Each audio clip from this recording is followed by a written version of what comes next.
questions I got was about my supplement routine. Now, I'm going to be really honest, my supplement routine is far more complicated than most of you will ever need. And the reason that I take so many supplements is prevention and because of all the things I've been through with my health.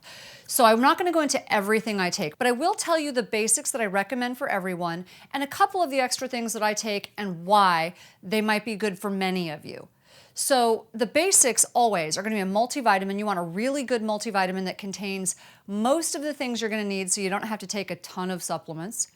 You want magnesium because most people, about 80% of the population has shown to be deficient in magnesium. A really good probiotic.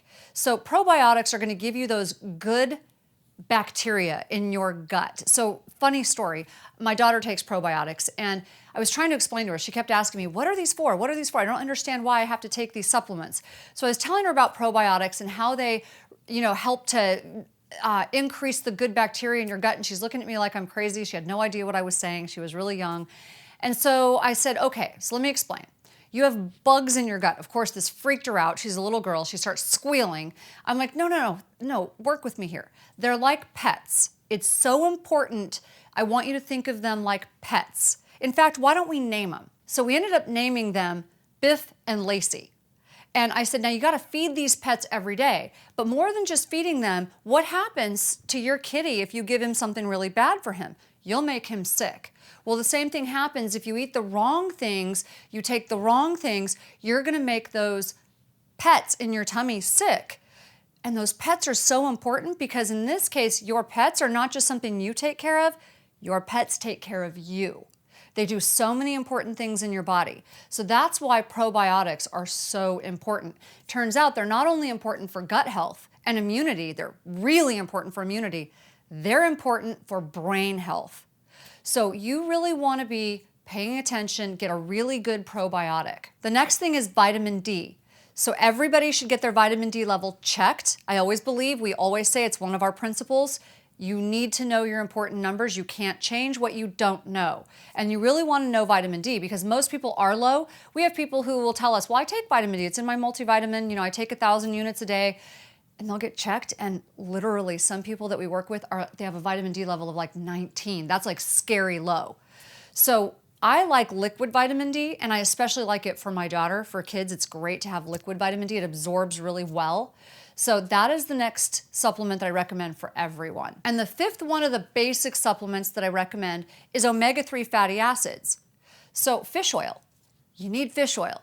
In the standard American diet, the ratio of the bad fatty acids to good fatty acids, I don't even want to call them bad. So omega-6 fatty acids, it's not that they're bad, it's that they're so disproportionate to the omega-3 fatty acids.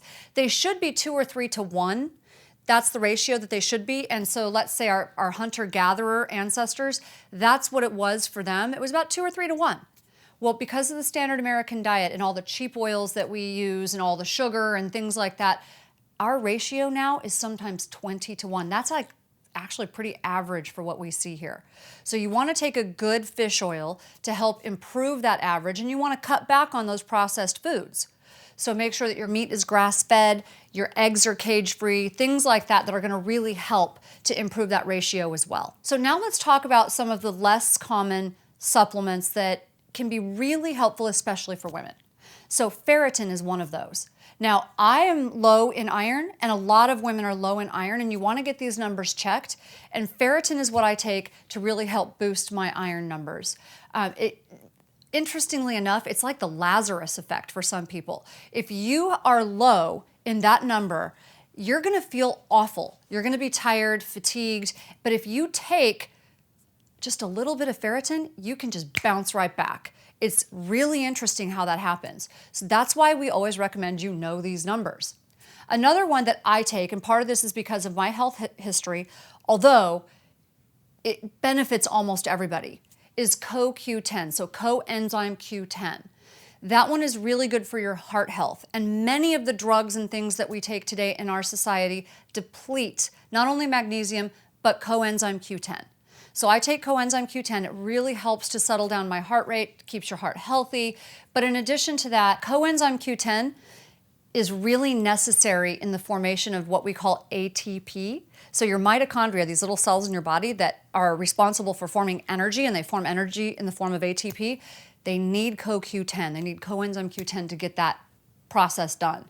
And if you're low in it, again, you're going to be fatigued. So sometimes just a couple little simple supplements can really boost your energy level and just make you feel amazing and vibrant. So now I just want to quickly talk about supplements for kids, because this comes up a lot.